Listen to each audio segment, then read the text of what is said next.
So you spoke to us about that kind of working smarter, not harder, and also seeing the new generation coming through. How are you showing up authentically where you can balance holding on to what's been successful for you? What is your creative secret sauce? What's made you and the business what it is, whilst also being vulnerable enough to change and embrace what the next generation brings with them at that time? Wow.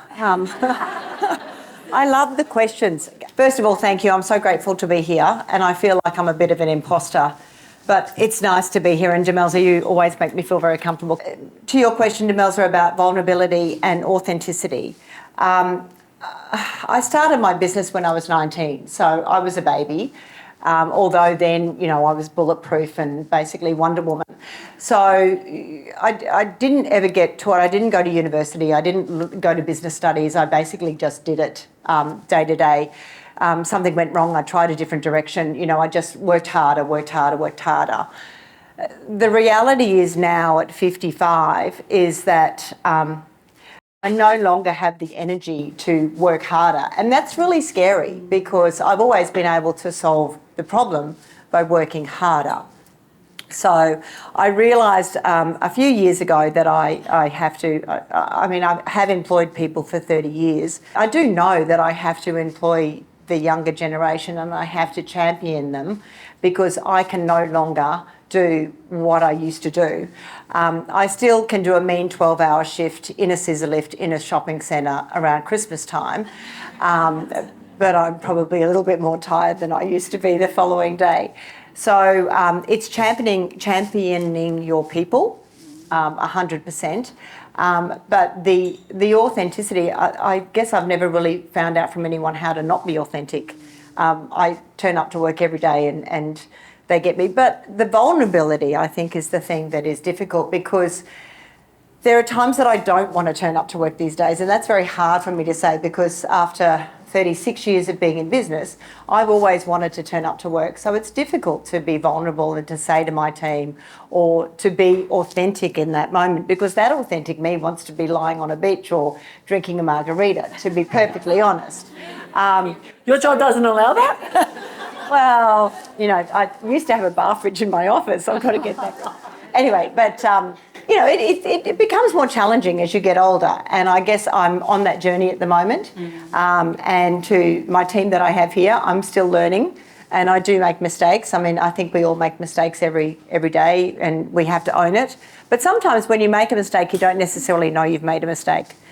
So I think as soon as you know it and you understand it, and that's where the authenticity comes into it, is understanding that you perhaps haven't gone the right direction, and then as quickly as you can turning it around so it is in the right direction, and owning it as soon as you know that you've perhaps not done the best thing by yourself. Does that answer? Yeah. Unreal. I think there's so many heads here. We thought we're at a Metallica concert. My notes are completely different. I'm just letting you know. In order to be able to have that with your team is about rapport and relationship. So there's that, showing up as you builds rapport because people know this is her consistently every single day, and then you can be able to be vulnerable. I think that's important from there. And relationship is a little bit tied into what we're going to talk about, Yaz, is around your young people at home, your young humans who are going through lots at all stages, as well as the dynamic team in a startup that you do have. And we talked a lot about how your role as a leader is also to help bring these people along so they can express their raw authenticity and they're not feeling imposter syndrome or that they have some kind of standard that they should be living up to, that bringing their best self is the magic in the moment. So how do you approach that?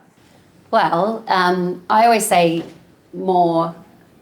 less show reel, more real. So the Instagram reels show you I'm pretty awesome. I'm a founder. I have a great company. On the surface, it looks incredible.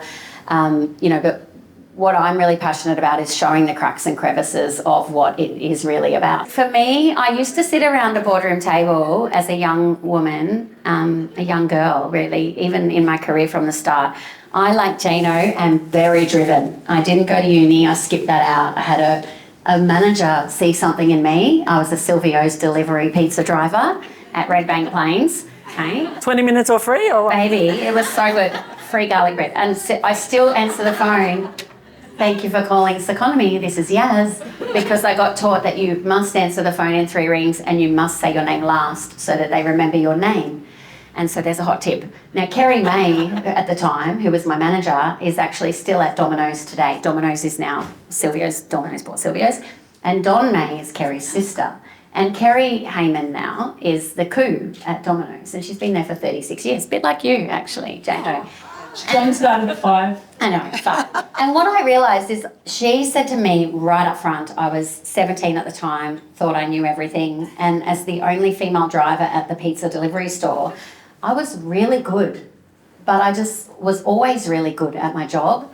And that followed me for 30 years, almost embarrassingly, winning the awards, getting the things. When I was at Video Pro, same there. But when I sat around a boardroom table at Video Pro and had the opportunity to be a director, I was like, oh, something doesn't feel right. I wanted to get the man suit off and actually bring the love to the table. And when I started to talk about love in business, and I've always said love is the next disruptor in business, and I said things like, let's do our 5 love language test as instead of Myers-Briggs. Probably didn't go down so well. And I was like, but I'm only one version of me. I can't be at home with all my love to my family. Big shout out to my beautiful niece at the back of the room, Katie, who's one of Australia's Aussie athletes as part of the Nat Cook Fund. But I got taught that, like, just be you and be authentically you always. And work never showed that. Work wanted me to put on a suit, be one of the boys, absolutely nail it. Then everyone hate me because I was better than them. And I didn't like that. I had to norm reference myself in order for other people to feel comfortable around me. And it felt wrong. And so when I started a business, I thought, well, we're doing our love languages. I want to know what people are like at home. And I remember Gunjan, who's in the room today from my leadership team, recently on February 14th for Valentine's Day. What a cliche. So cliche. I asked my leadership team to do their love language test. I rang them all first and I said, I really need to know your love language. Not the work one that Gary Chapman created so people feel more comfortable about talking about love languages, but the one that talks about physical touch, words of affirmation, quality time, gifts, and acts of service is the other one. And when the team did their love languages, I can't tell you how much it opened my eyes to how important it is that we know the whole human, not the work version of someone when they come to work. And I just want to reiterate that it's so much more important than DISC and Myers-Briggs and any other platform, which is all very important. But you can't leave your whole human at home where you actually spend less time awake and not bring that human to work where you get to make the biggest difference and contribution of all. And it was inspired by my daughters, who are now 18 and 17. And when they had a fight 10 years ago, and I was still married at the time, and they were like, hating each other. Layla, my eldest, was trying to hug Libby. And Libby, my youngest, was pushing away Layla. And I was like, come and do your love language. And they were 7 and 8 at the time. And I know. Mum, we can't read. They sat on my lap and they did the test. And Layla's love language is physical touch. And Libby's love language at the time is words of affirmation. And they remind me all the time today that it's different now. But you can't take my story away. They then had a fight a week later. And let me tell you, it was the biggest leadership lesson of my life, both as a parent and a person, and I am both of those things all of the time. Layla screamed out to Libby after they had a fight and demanded she come upstairs. She's a bit like her mum. And she's like, Libby! So Libby stomps up the stairs, but then stopped. And I was like, popped my head out of the study door. And I saw Libby picking up Post-it notes off the stairs. And I watched her and I followed her up the stairs.